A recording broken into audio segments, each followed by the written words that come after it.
I'd been coming to the same corner cafe for a year without thinking much about it. They kept the lights soft, and the air smelled faintly of burnt sugar from the pastries. It was the sort of place you go to when you don't want to explain yourself. I usually sat in the back, nursing a black coffee, scrolling through messages I never sent. That morning felt no different, until she walked in. She was carrying a bag of groceries, like she'd just stopped on her way somewhere else. Mid-40s, hair pinned up, but loose at the edges, a soft navy sweater. She scanned the room. Then her eyes caught mine before flicking away. I knew her, of course. Everyone did. She was Mark's girl. Mark, my oldest friend.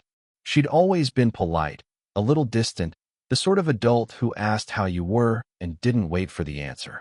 She went to the counter. I went back to staring at my phone. No new messages. The cursor blinked in the empty chat box like it was judging me. When she stepped up to my table, I looked up too fast. "Hey," she said. "You always drink at this dark?" I smiled, unsure what to do with my hands. "Guess I'm a creature of habit."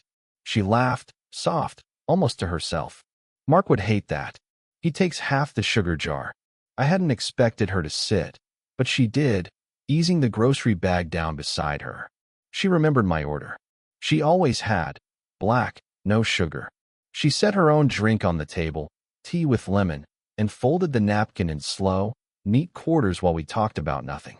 "You still working nights?" she asked. "Mostly." "That's rough." Her voice stayed low, like we were sharing something private without meaning to. The cafe's hum filled the spaces between our words.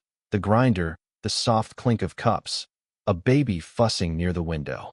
I caught myself watching her hands, the way she wrapped them around the mug, the small silver ring she twisted with her thumb. I told a story about a customer at the shop where I worked, something trivial. She smiled, tilted her head, and for a second her eyes held mine. Not polite this time. Curious. "You're quieter than you used to be," she said.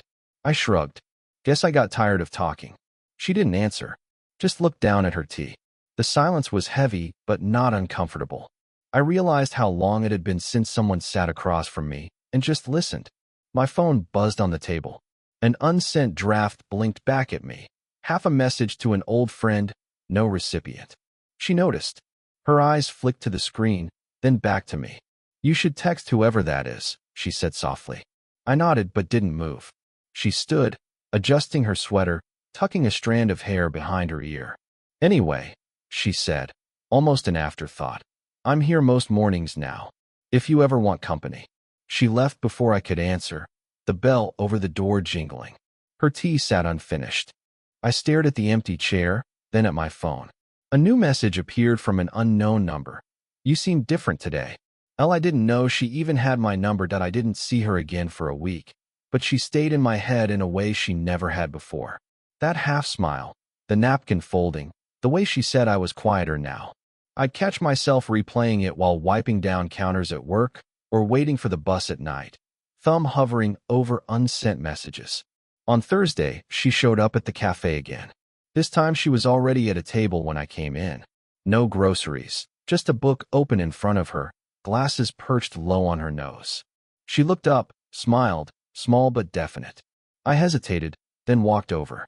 "Mind if I sit?" she said, sliding her bag off the chair. We ordered drinks. She remembered mine again. I noticed the little things. She had painted her nails a muted gray, and there was a crease on her wrist where her watch must have been. For a while we just sat there, steam rising between us. The cafe's radio murmured some old song I didn't recognize. She closed her book. "How's work?" she asked. "Same. Long nights." She nodded. Mark used to do nights too.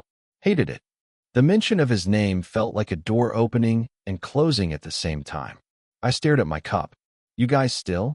She shook her head before I could finish. "No. Been a year now. People just assume." Her voice was light, but her eyes weren't. She rubbed a thumb along the edge of her mug. "I didn't know," I said quietly. "It's fine," she said, but it didn't sound like it. She looked at me for a long moment, then said, "You know, when Mark and I first moved here, you used to come over all the time. You were what, 20? 19? Something like that. You'd sit on the floor, playing with the dog. Always laughing." She smiled faintly. I remember thinking you'd never grow up. I laughed under my breath. Guess I had to. She tilted her head. Guess we both did. There was a pause. My phone buzzed in my pocket, but I didn't check it. She was looking at me differently again, like she was searching for the kid she used to know, or maybe for someone else entirely. I worry sometimes, she said suddenly, about becoming invisible. The words hung there. I didn't know what to say, so I just reached for the sugar jar and passed it to her, even though she never took sugar. She smiled at the gesture anyway. I still remember, I said, surprising myself, how you made tea that night after Mark's accident. You were shaking, but you made sure everyone else had a cup first. She looked down. You remember that? Yeah. It's weird what sticks. She let out a soft laugh. I don't know why that moment stayed with me. Maybe because it felt like someone finally saw me. We sat in silence after that. The cafe filled with new customers, the air shifting around us. She reached for her bag, pulled out a thermos.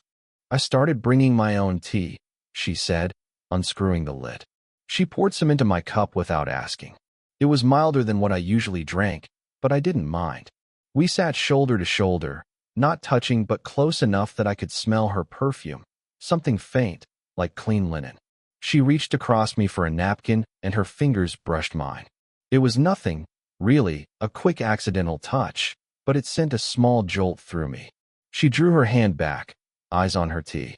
Sorry, she murmured. I shook my head. Don't be.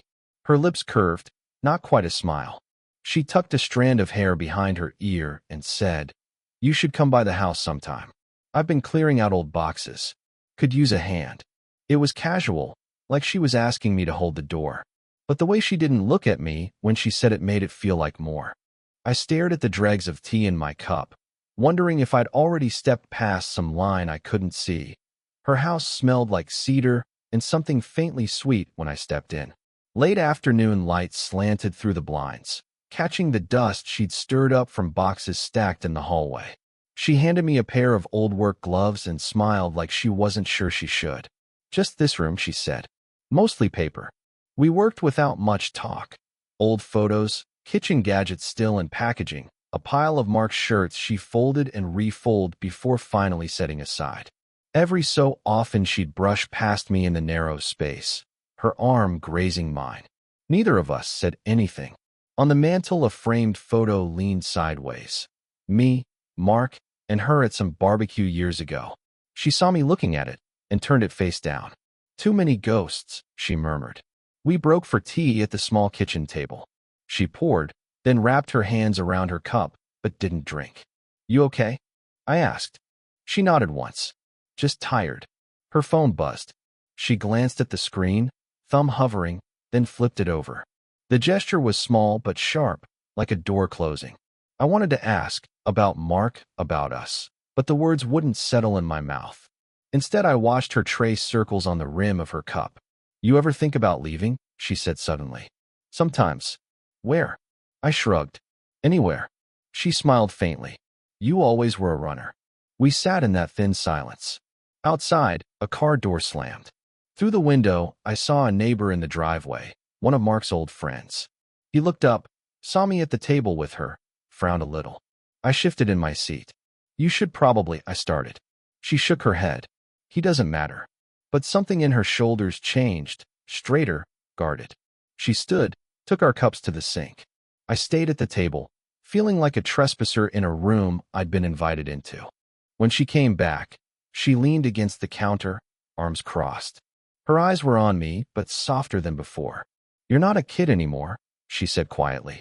I stood too, not sure what to do with my hands. No, we were only a step apart now. I could smell her perfume again, feel the warmth of her body in the cool kitchen air. She looked up at me, lips parted like she might speak, but didn't. I reached to take the mug from her hands, fingers brushing hers. She didn't pull away. For a heartbeat, it felt like gravity shifting, like we were leaning toward the same point without meaning to. Then she stepped back, just enough. I should finish these boxes, she said, voice thin. I nodded, throat dry. The space between us felt larger than the whole room that it had rained all afternoon, the kind that leaves the air damp and cool, but not cold. We left the boxes half-sorted and walked to the park near her house. She said she needed fresh air. I didn't say I'd been waiting for her to ask. The park was nearly empty. A few kids played by the swings, their shouts carried thinly on the wet wind. We found a bench under a maple tree. Drops still clung to the leaves, falling now and then onto the back of my neck. She sat first, smoothing her skirt over her knees, then motioned for me to join her. We didn't talk at first. Our breaths rose in small clouds. She traced a pattern on the damp bench with her fingertip. I kept my hands in my pockets. I heard Mark's moving back, she said finally. I looked at her. He didn't tell me. Doesn't tell me either, she murmured. That's just Mark. She gave a small, brittle laugh. Then it broke. I thought I was done feeling like this, she said, eyes on the playground. Like I'm waiting for someone else to choose what happens to me. I didn't know if she was talking to me or herself. She went on before I could answer. You showing up here? Helping. She stopped, bit her lip. It's nice. Dangerous, maybe. I don't know. Her voice cracked a little on the last word. She wiped at her face quickly, though there were no tears. I wanted to say something steady, something adult. Instead I said, I think about you. More than I should. The words came out softer than I intended. She turned then, slowly. Her eyes met mine. You shouldn't, she whispered. I know. We sat there with that between us. She reached into her bag and took out the thermos. Hands trembling slightly, she poured tea into the lid and passed it to me. I held it, but didn't drink. Our fingers touched longer than necessary in the handoff. You're young, she said. You have no idea what this would cost. You're not invisible, I said. Her breath hitched. She looked down, pressed her palm flat on the bench like she needed the wood to steady her. I'm scared, she said. Scared of you seeing me. Really seeing me. I set the lid back on the thermos, my hands brushing hers again. For a moment we leaned toward each other, the air between us heavy and damp, the kids' voices fading. Her eyes flicked to my mouth, then back to my eyes. Neither of us moved. Don't, she whispered, not angry, almost pleading. I stopped. We stayed like that, inches apart, until a car horn sounded from the street, and she blinked, straightening. The moment folded back into itself. She stood.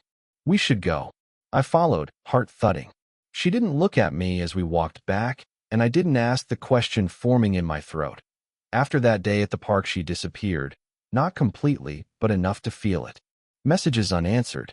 Doors locked when I stopped by to help with boxes.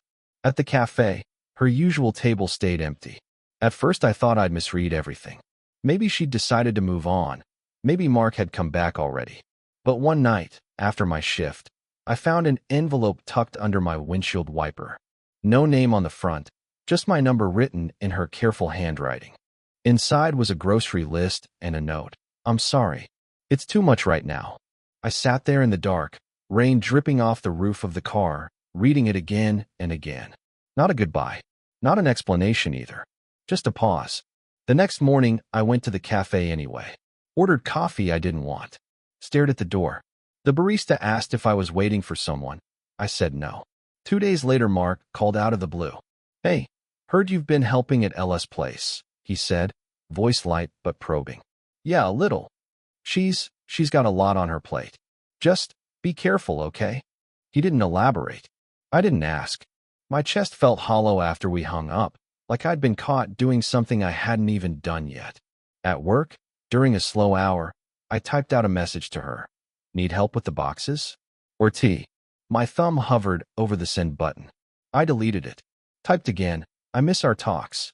Deleted. In the end, my screen stayed blank. Days stretched. I imagined her with Mark again. Or with no one. Just sitting alone at that kitchen table, tracing circles on the rim of her cup. In my head, I heard her voice.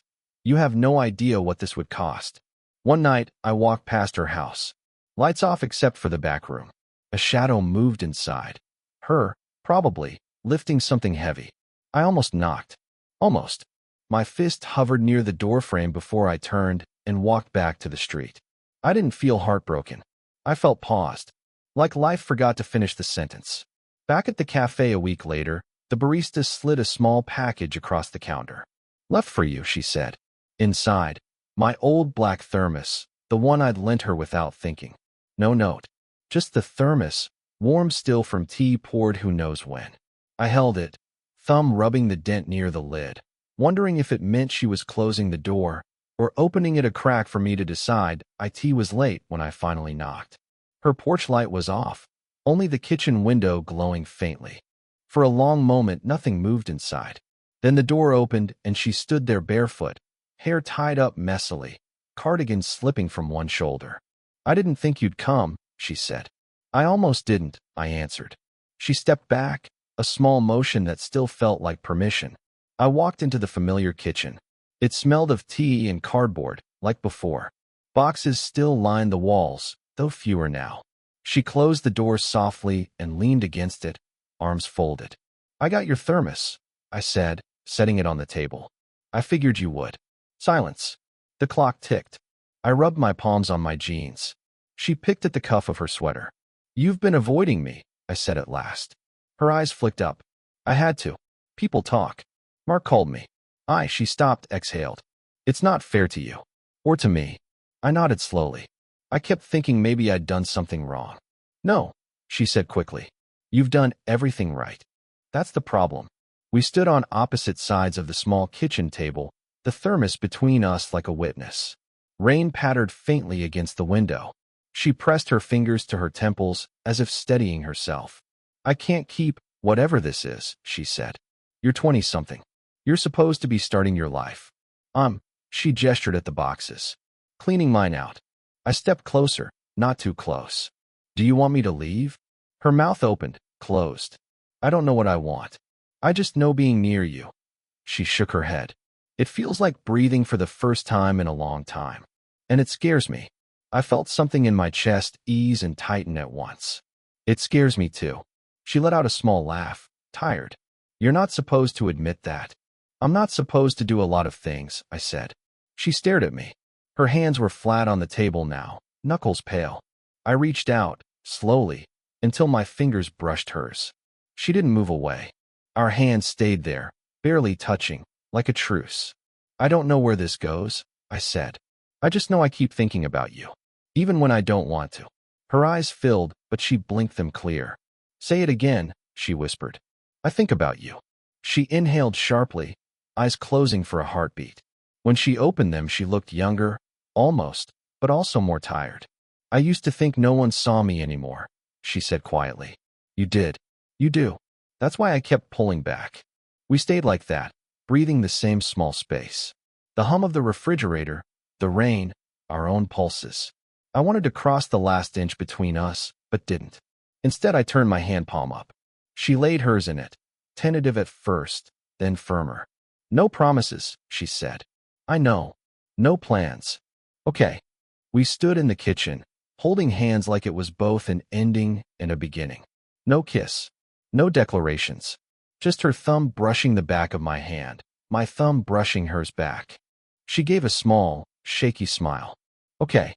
And for the first time in weeks, the room felt still, like we'd finally stopped circling the same point and just stood there together. By late autumn, the boxes in her house were gone. The kitchen was open now, a little echo where stacks had been. I still came by most mornings before work. Sometimes she was already at the cafe at 8:47 a.m., reading the paper, tea steaming in front of her. She'd look up, catch my eye, and there it was, a small, earned smile. No more glances darted like guilty secrets. Just recognition. We never had one big talk after that night in the kitchen. No confession, no dramatic decision. We simply didn't stop showing up. A week became a month. Our routines bent quietly around each other. She started keeping an extra mug by the kettle. I began carrying a thermos of her mild tea next to my black coffee. Mark moved back, but not into her life. He dropped off a box of things. They spoke in the doorway, and that was it. She told me about it one evening while we walked through the park. The same bench waited under the maple tree, wet leaves plastered to the seat. She brushed them aside with her sleeve before sitting. I sat next to her, like always. "It feels different now," she said, watching the children on the swings. "How?" I asked. "Less like waiting, more like living." I didn't answer. Instead, I poured tea from her thermos into the lid and handed it to her. She took it, fingers curling over mine just a moment longer than necessary. We drank in silence, like an old habit we'd both learned to value. Sometimes we still wobbled. She'd retreat into herself for a few days. I'd get restless, unsure what we were doing. But we'd find our way back. No promises, no plans, just two people trying not to disappear from each other's view. One winter morning I woke before dawn and walked to the cafe alone. She arrived a few minutes later, hair damp from the shower, cheeks pink from the cold. She set down her bag, took out a book, then looked at me and smiled. A soft, private smile that belonged only to that table, that hour, that steady rhythm we'd built. "You remembered my order again," I said when the drinks arrived. "You always drink it this dark," she teased. Her dry humor still caught me off guard. I folded a napkin while she traced circles on her cup. Nothing spectacular, just us. Later, at her house, she hung her coat and reached for my hand as if it was the most natural thing in the world. We didn't speak about what we were or weren't.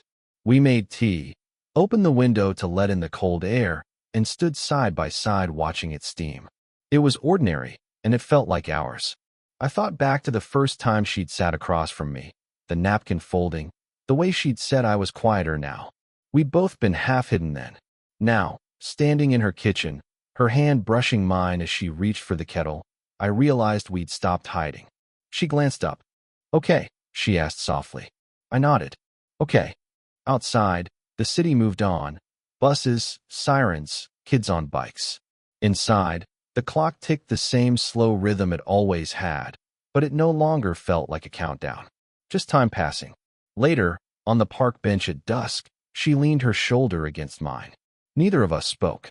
The swing chains creaked in the distance. In the thermos between us, tea stayed warm. Black coffee cooled at my feet. Small things, earned over time. I don't know why that moment stayed with me. Maybe because it felt like someone finally stayed.